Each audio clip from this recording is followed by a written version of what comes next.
മഴ മുന്നറിയിപ്പും ജാഗ്രതാ നിർദ്ദേശങ്ങളും ദുരന്ത നിവാരണ അതോറിറ്റി പുറപ്പെടുവിക്കുമ്പോഴും പല പ്രദേശങ്ങളിലും മഴ ലഭ്യത താരതമ്യേന കുറവാണ്.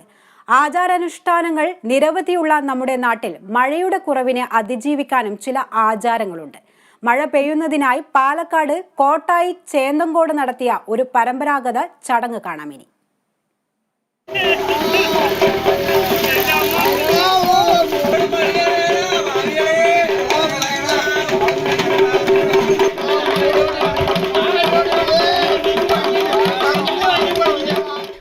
ദിവസമായാണ് ചടങ്ങ് നടന്നത്.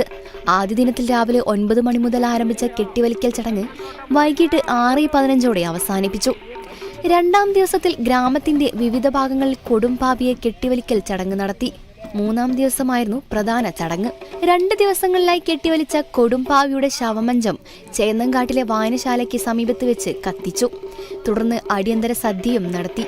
ചടങ്ങുകൾ കഴിയുന്നതോടെ മഴദൈവങ്ങൾ കരിഞ്ഞ് മഴയെത്തുമെന്നാണ് ഇവരുടെ വിശ്വാസം. Kerala vision news, Palakkad.